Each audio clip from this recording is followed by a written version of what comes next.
Nation, thank you so much for watching. Make sure you like, subscribe, comment, share if you're listening too.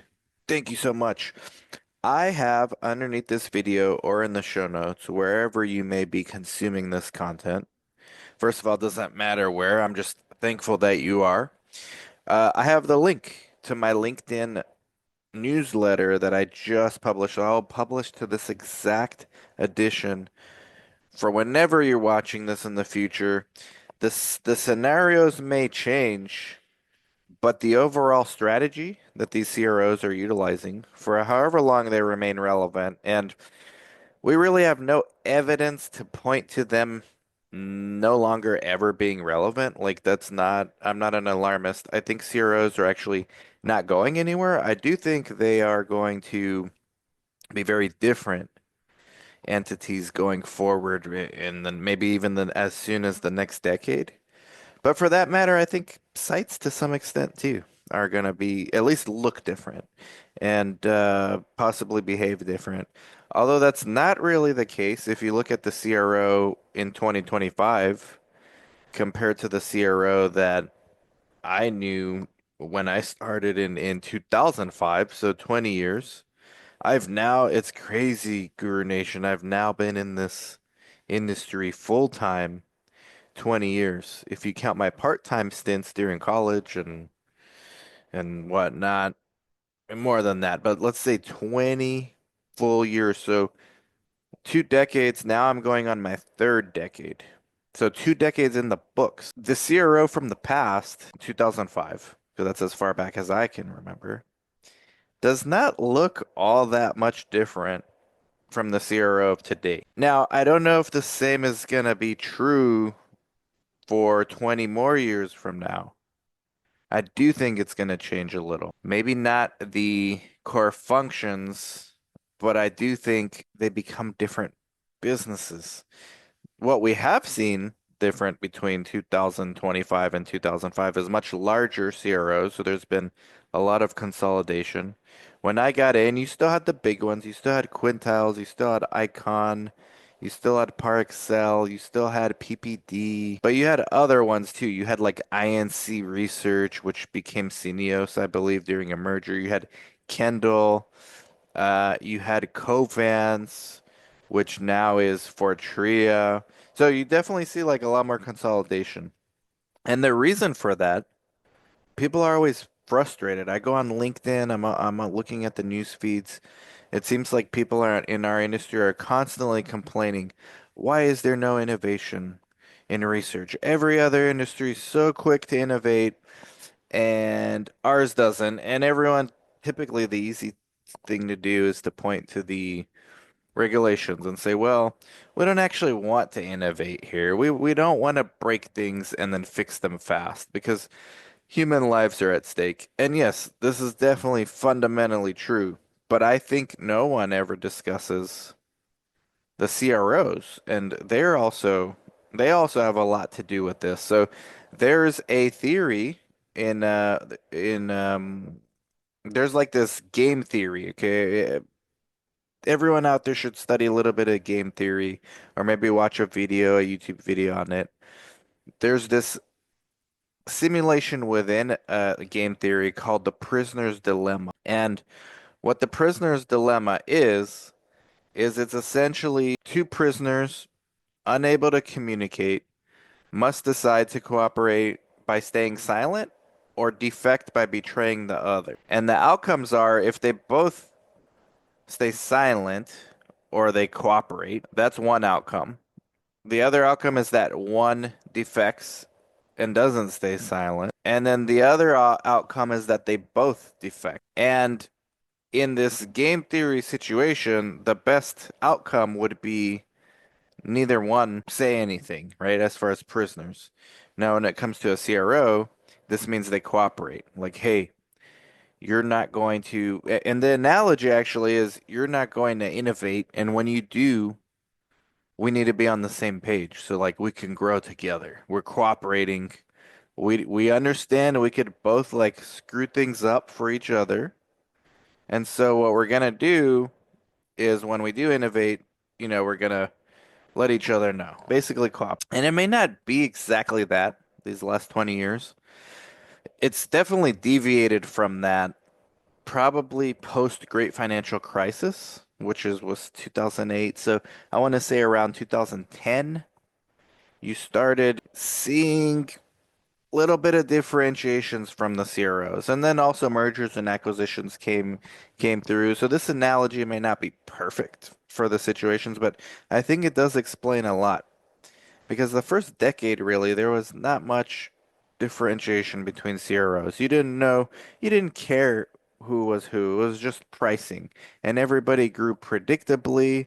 And any technologies that came out, sponsors would basically just have the same choice with all of them, right?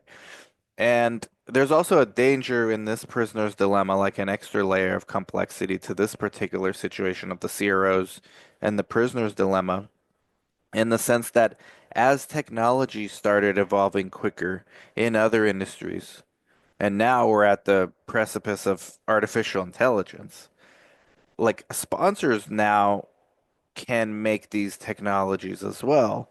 And not only that, there's plenty of startups out there, not CRO startups, but plenty of tech startups that are starting to chip away at what was traditionally a CRO core competency. Biggest one that comes to mind recently is Inato. Inato, who's I'm proud to have them as a sponsor of this podcast. They give site studies for free. They help sponsors with site selection. They help sponsors with feasibilities. And as someone who uses Inato as a site owner, uh, it's pretty thorough. And they'll actually like it's way more thorough than doing any feasibility I've done in the past. Like they'll even have a rep talk to you about, hey, do you really think you can do this? And will show us proof of the database or how you're going to actually enroll. And it's not perfect. It's never gonna be perfect, this whole feasibility game. But Inato is doing this now, and it's getting traction. And sponsors are paying Inato. So Inato is free for sites. Sponsors are paying Inato, however, for the service.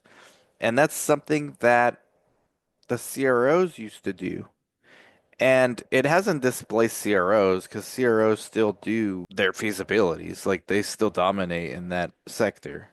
But it's just an illustration of like a real world example of how if CROs don't innovate, like they're almost forced now in this prisoner's dilemma to no longer cooperate. And they haven't been cooperating really since I want to say 2015 and definitely post-COVID. They have not been cooperating with each other. And so now everyone's kind of doing their own thing. Like IQVIA has their walled garden of, and I wrote about this extensively in the article. Their one single sign-on feature where for any IQVIA study, you know how there's 12 vendors for coordinators. For every trial has about 12 vendors that a coordinator has to manage, and they all have different logins. Well, IQVIA created this technology where you basically are signed into all of them through the IQVIA walled garden. And this technology, it's not that it's difficult to do, but it's hard to get all those vendors to cooperate because those vendors are cooperating because IQVIA is basically gatekeeping which vendor is going to be allowed to be in the study. Because most times the sponsor just completely leaves vendor selection to the CRO, especially if they're an experienced CRO like IQVIA. They have preferred pricing models and strategic relationship with some of these vendors. But post 2015, the CROs really started creating their own tech. Like, there's no reason why IQVIA or PPD or Icon couldn't have made their own Inato. And in many cases, they were, but it didn't go as far as Inato has gone. And in many ways, maybe they should have. Same thing with eSource. They could have made Creo, who's another sponsor of Guru Nation. I'm super proud to have Creo as a sponsor again for 2025. I use it at the site. They could have made, and I pay for it. A CRO could have made a Creo, like a free Creo, and not tied it into only for our studies. They could have just made eSource, Gave it to whoever, whichever site wanted it, kind of like Viva is doing. But Viva's not a CRO. Viva's not doing eSource. Viva's doing e-regulatory. But same principle. This innovation, the reason we didn't see it from 2005 till about 2012 is because the CROs were cooperating. Hey, let's get steady, predictable growth. If you guys merge, that's fine. Maybe we'll merge one day. That's fine. We don't want to go crazy and innovate and put someone else out of business, which is in the prisoner's dilemma, the equivalent of snitching on the other person and then you getting out and the other person staying in for life. So the CROs respected one another back then, but when technology started picking up quickly and post 2020, forget about it. They had no choice. And so they started developing tech. IQVIA was really one of the first ones to do this. But even Icon, like even something that's not traditionally seen as technology, but like a new innovation, Icon, I believe, was the first one. Shout out to Joel White, who writes a lot about the CRO industry on LinkedIn. Joel White, owner at Market Cap Consulting. He's been on the show a few times. Icon's essentially biggest uh, they're the biggest functional outsourcing model, functional service provider model, FSP. I don't know if they invented that concept, but one of the CROs did. Let's just assume it was Icon. If you CRO nerds out there, correct me if I'm wrong. The point is, it doesn't matter which one of them did. One of them did. One of them came up with this idea and said, you know what, we're gonna differentiate ourselves a little. We're gonna do functional service provider model. And these are sponsors.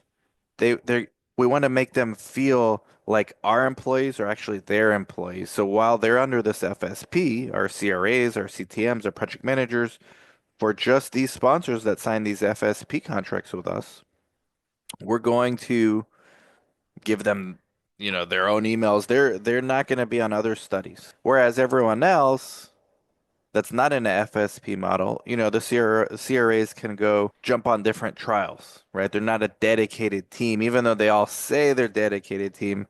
This functional service provider model versus a full service outsourcing model. Icon was the one who really pioneered this, and this was also like a way to give a sponsor still some control of the study, so you didn't have to outsource everything to the CRO, you can just outsource like monitoring. So if you had a sponsor, I'm just hypothetically, because I don't know any particular agreements between sponsors and CROs, that's way above my pay grade.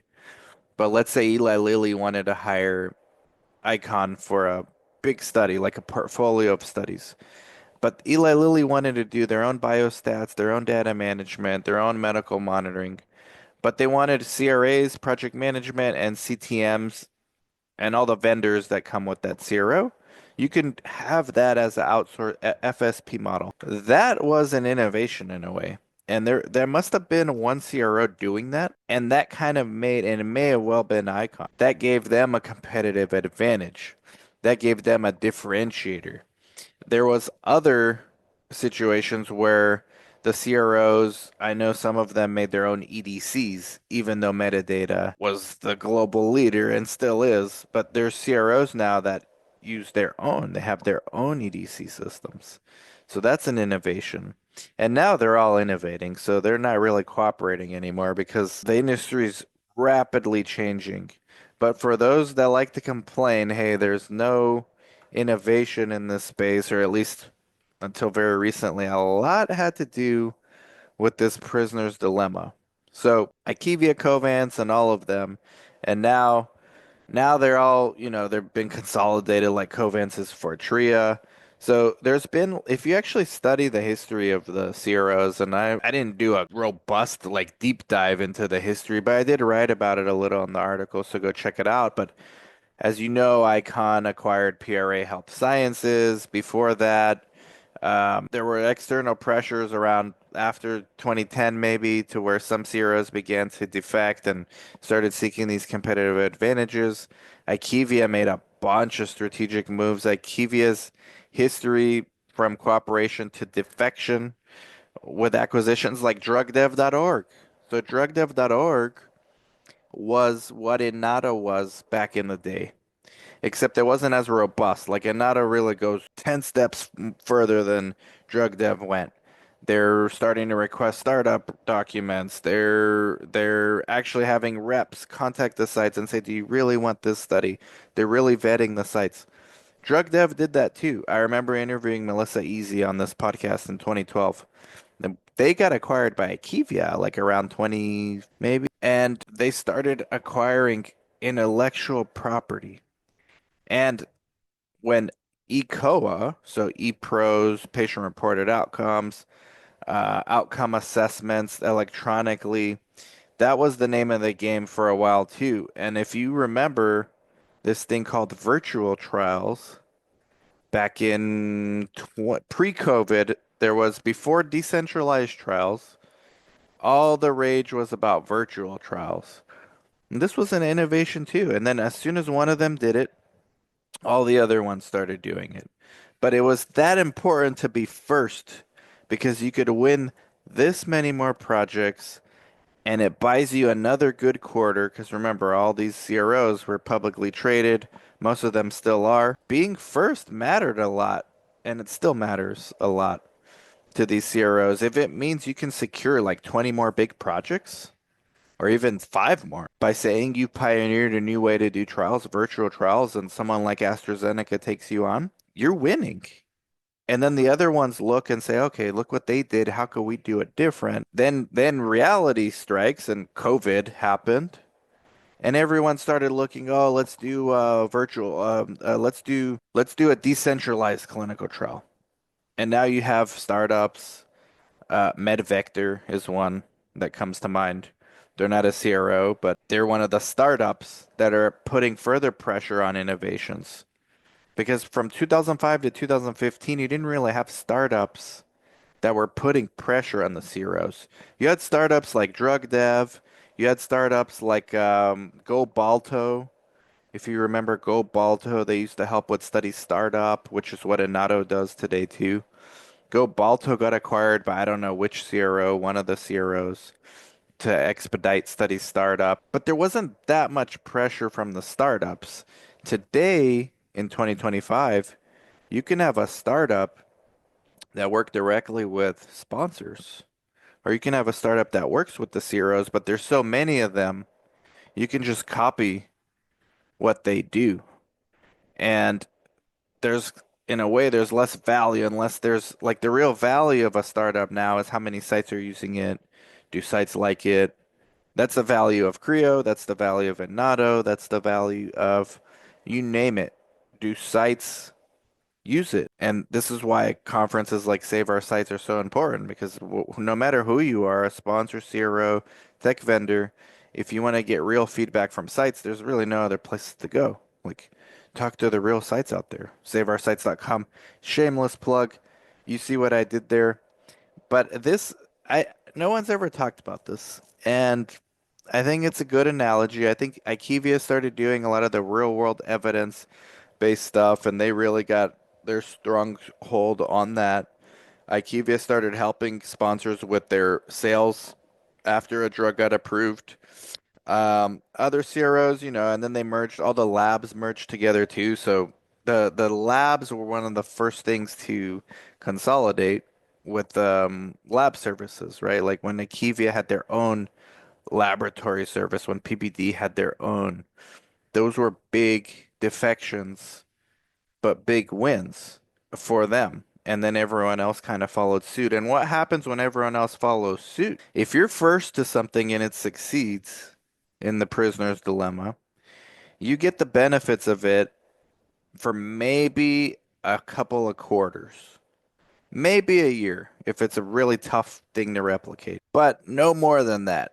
And then everyone else comes in and then it drops prices down to the point where are we at right now, basically? We are free. I mean, the last bastion of not having free stuff is eSource with Creo. And Creo so much more than eSource now. I mean, this is going to be something that is going to put a lot of pressures on the industry in the next 20 years. This is why I think in 2020, I think the speed of adopting tech and how different the CROs are going to look 20 years from now, so 2045 versus 2005 is going to be totally different. Although from 2005 to 2025, they kind of look the same. Like if I time traveled from '05 to today, I would be surprised that I myself am using eSource and I'm a huge fan of it. I would be surprised at how organized my site is now that we have CTMS built in. I would also be organized. I would be surprised to see how easy it is to get patient leads, but really getting patients to come in for their visits is still just as challenging. Maybe slightly less challenging than in the past because you just have more opportunities. So with recruitment companies like Patient Ace, like StudyKick, like Accurion's a perfect example of this prisoner's dilemma.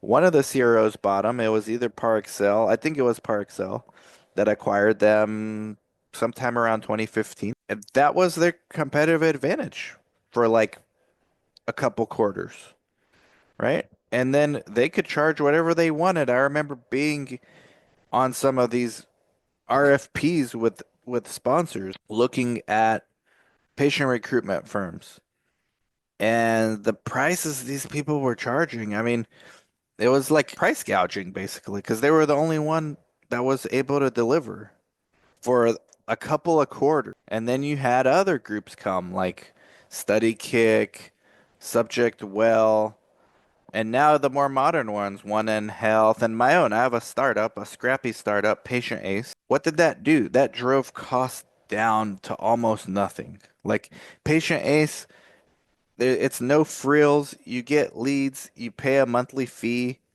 but that's it. Like there's no real markup. It's a true cost plus. And this whole notion of cost plus gets carried away when everyone's cooperating in the prison. So if everyone cooperates and they charge cost plus, and everyone kind of agrees this is what we're going to keep the plus at, the plus being the profit margin. But then someone defects, because this is another way you could defect without innovating. Someone defects and says, well, I can do the same thing, but you know what? I'll give you a break. We'll just do a functional service provider. So you don't have to outsource everything. You can just outsource these things. And here's this. Now that cost plus goes down a little. And then the other ones start doing it. And then, so now this is happening now with all the startups too, all the patient recruitment firms. Do you think at some point it's going to happen to the eSource where maybe it won't be free because someone like Creo, you know, first of all, I love Creo. I have like no complaints about Creo other than the fact that it's not free, which I understand it's a business. You can't do it. In defense of Creo, if they needed to apologize for making money. They are always innovating. They are fairly site centric. This is why I'm happy to have them as a sponsor, and we also have them as a sponsor at SOS. They are truly putting sites first. And I think sites are willing to pay for that if that's the case. But all these lower cost eSource are putting pressure on Creo. Like, hey, you got to keep innovating if you want to charge premium, or else, there's a danger of switching. And Creo's aware of this clearly, and this is why they're always looking for the next advantage. And this is how competition creates innovation as well. And this is because no one's cooperating, right? And there's competition. Whereas my first decade of being in the industry, 2005 to 2015, all the CROs were cooperating and they were basically saying, we're going to put like a lever on innovation.